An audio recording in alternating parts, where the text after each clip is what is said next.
Bonjour à tous les amis, j'espère que vous allez bien. Bienvenue dans son LNDJ du mercredi 18 mai.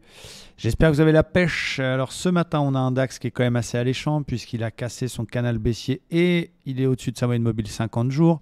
Mais en même temps, il n'a pas encore cassé son précédent plus haut, le précédent plus haut qu'on voit ici. Voilà, cette zone des 14 250 qui doivent casser pour avoir vraiment une dynamique haussière de reprise technique avec un plus haut que le précédent, ce qui n'est pas encore le cas. Mon plan du jour, ça va être quand même plutôt de chercher des achats au vu du flux 1 heure qui est passé haussier. C'est un peu mon ange gardien, c'est vert, je cherche des achats. Ce n'est plus le bon timing, je pense, pour payer. Je vais attendre deux niveaux, voir ce qui va se passer. Le plus haut précédent 1 heure, la zone des 14 090 et pourquoi pas le canal des 14 000. Le pullback sur le canal daily cassé et zone 14 000 chiffres ronds. Donc c'est les deux niveaux sur lesquels je vais attendre quelque chose, je vais surveiller. Donc j'ai mis une petite alerte sur mes 14 090. Premier achat là-dessus si on a un signal bien sûr. Achat un petit peu plus sympa, 14 000 si on a un signal bien sûr, ce qui n'est pas le cas pour l'instant. On est même dans une petite correction technique. Donc voilà, pas de précipitation. Du côté du Dow Jones, c'est un petit peu plus lourd. Pourquoi? Eh bien, il est toujours dans une dynamique baissière, dans un gros canal baissier, même si le bas de canal a fait le job, et dans un petit canal baissier plus court terme. Ça peut ressembler à un pullback sur le précédent plus bas, cassé, un peu exagéré. La dynamique est toujours baissière en termes de tendance daily.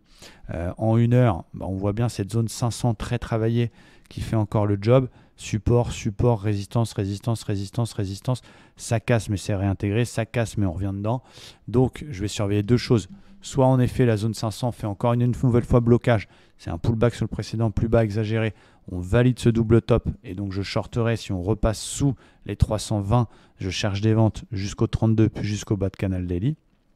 Si à l'inverse, aujourd'hui ça reste plutôt haussier, que c'est plutôt une dynamique attentiste suite au discours de Powell hier et que le marché pète les plus hauts précédents et les 630, je cherche des achats jusqu'au 800-850 qui est le haut du canal daily et la moyenne mobile 20. Et puis pourquoi pas 33. Donc on va attendre de voir la réaction dans ce range.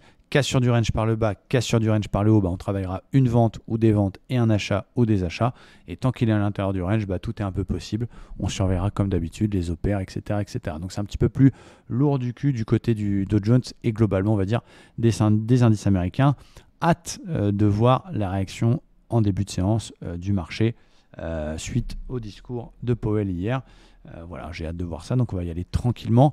Hier, j'ai fait un super trade sur le Nasdaq. J'ai commencé avec une première petite perte sur le Dow Jones, moins 0,5%, mais j'ai fait un achat de feu de Dieu sur cette bulle apesanteur. Encore nos méthodes qui cartonnent. Bulle apesanteur, on a fait un ratio de 3, j'avais un stop à 25 points, même un ratio de 4, pardon. Stop à 25 points, TP à un peu moins de 100 points. C'était magique et ça nous a permis de faire un super trade et donc une belle journée. Voilà, merci à tous. Très bonne séance, bon courage et je vous dis à très vite sur la chaîne. Ciao!